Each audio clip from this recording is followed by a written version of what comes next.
Assalamualaikum warahmatullahi wabarakatuh. Apa kabar Bapak Ibu Guru dan Sobat Belajar semua? Semoga kita selalu diberi nikmat sehat dan bahagia selalu ya. Perkenalkan, nama saya Nurul Huda.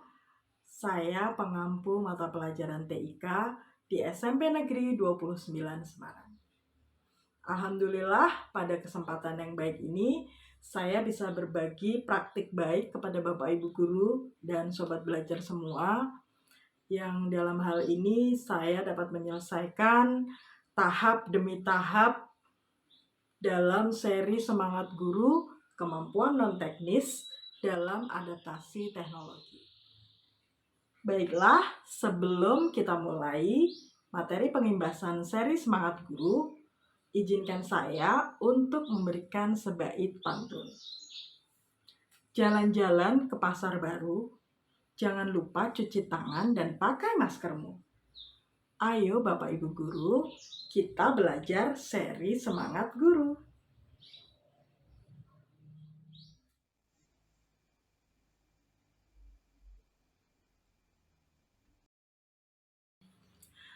Kemampuan non-teknis dalam adaptasi teknologi adalah program pelatihan untuk meningkatkan kompetensi kemampuan non-teknis pendukung penggunaan teknologi dalam kegiatan belajar mengajar.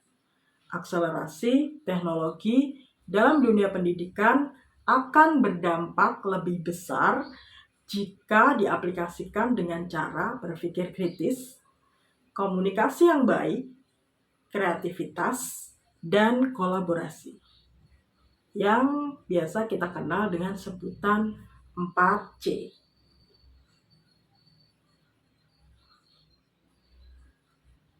Apa itu 4C? 4C itu adalah critical thinking, communication, creativity, dan yang terakhir adalah kolaborasi.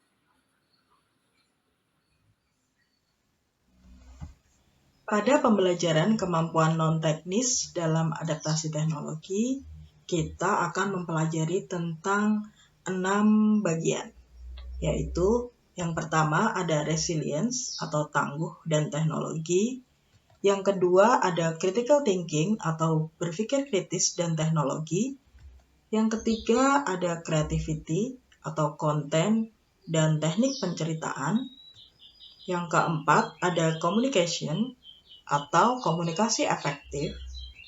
Yang kelima ada empower teacher, yaitu penerapan kelas campuran.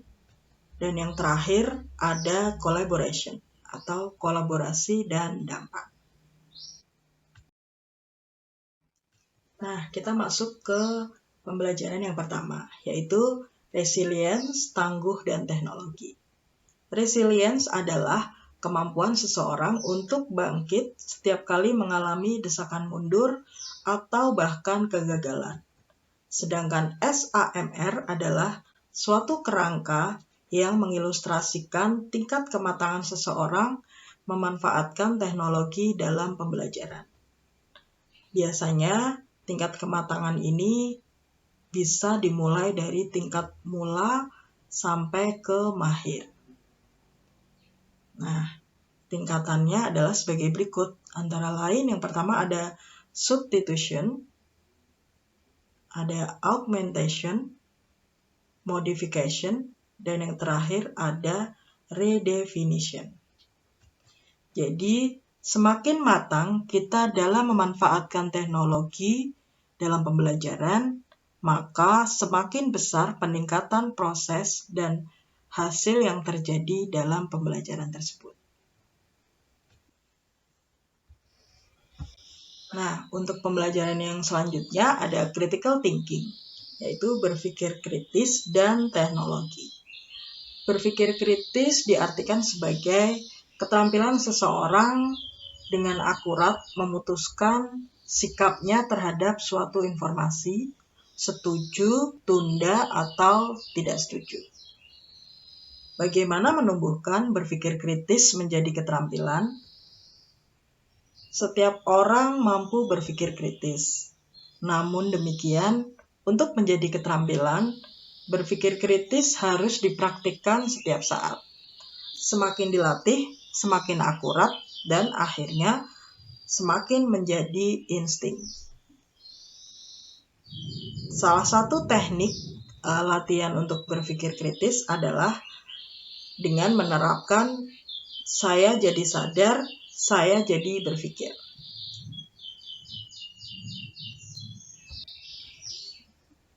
Pembelajaran selanjutnya yaitu creativity atau konten dan teknik penceritaan. Di sini kita dibutuhkan untuk kemampuan bercerita, yaitu kesanggupan atau kekuatan yang dimiliki oleh individu untuk menyampaikan gagasan atau ide secara lisan maupun tulisan yang mengisahkan tentang perbuatan, pengalaman, ataupun kejadian. Nah, sedangkan konten itu sendiri, konten itu adalah segala bentuk komunikasi, terutama audiovisual, yang berisi sebuah informasi, hiburan, atau ajakan.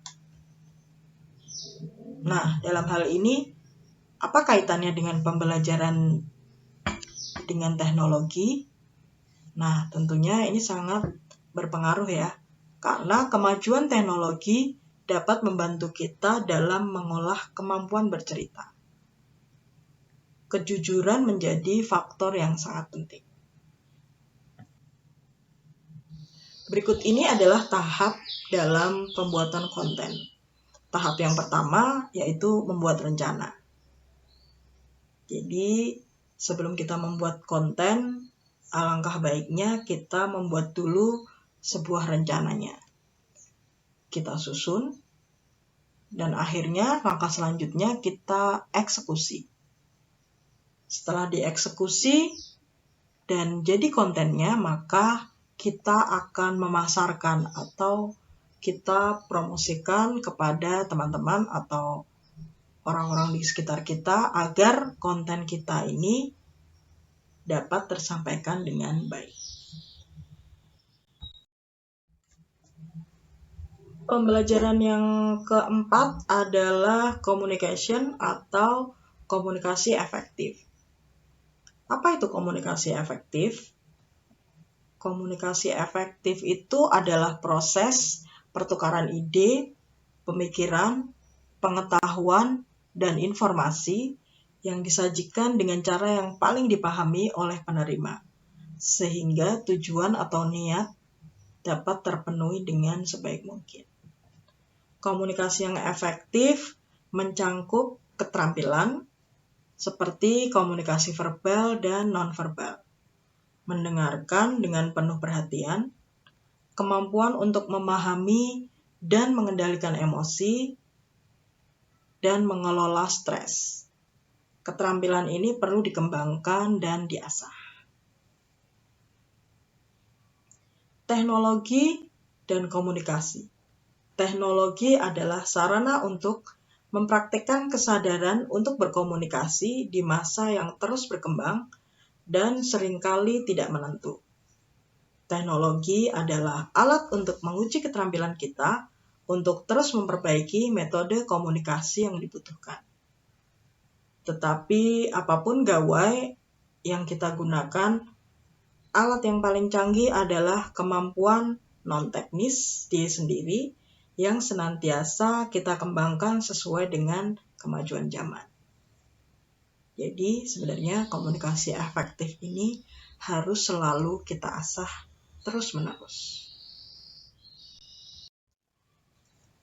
Pelajaran selanjutnya adalah Empower Teacher atau penerapan kelas campuran. Kelas campuran adalah kelas yang menerapkan pembelajaran campuran sehingga murid mendapatkan pengalaman belajar yang optimal. Pembelajaran campuran atau biasa disebut dengan blended learning sebagai program pendidikan yang memfasilitasi murid belajar dengan memenuhi 4 ciri ini, yaitu yang pertama ada setidaknya mengikuti pembelajaran asinkron yang memungkinkan murid merdeka mengatur waktu, tempat, alur, dan tempo belajarnya. Ciri yang kedua adalah setidaknya mengikuti pembelajaran sinkron dengan pendampingan guru pada suatu waktu dengan moda belajar tertentu. Ciri yang ketiga adalah menghubungkan beragam modalitas atau program atau mata pelajaran menjadi suatu pengalaman belajar yang terintegrasi. Ciri yang terakhir yaitu membantu murid menjadi pelajar merdeka belajar, atau dalam hal ini adalah komitmen pada tujuan, mandiri pada cara, dan reflektif dalam mencapai sasaran belajar yang disepakatinya. Nah, kita masuk ke pembelajaran yang terakhir yaitu collaboration, kolaborasi, dan dampak. Dalam pembelajaran kolaborasi bisa disimpulkan yaitu kolaborasi saat ini merupakan suatu keniscayaan sehingga siswa harus dibekali kemampuan kolaborasi sejak dini.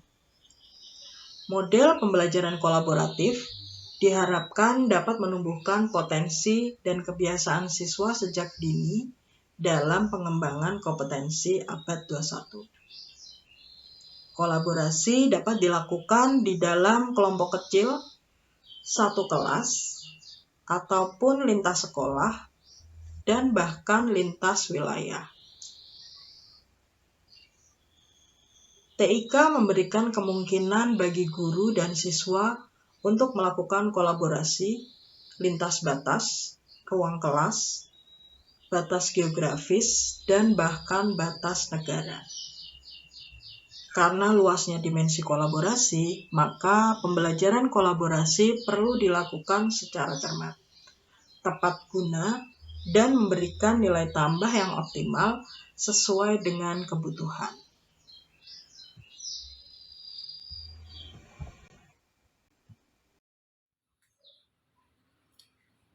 Nah, itu tadi rangkuman materi pelajaran yang dipelajari dalam seri Semangat Guru, Kemampuan Non-Teknis dalam Adaptasi Teknologi.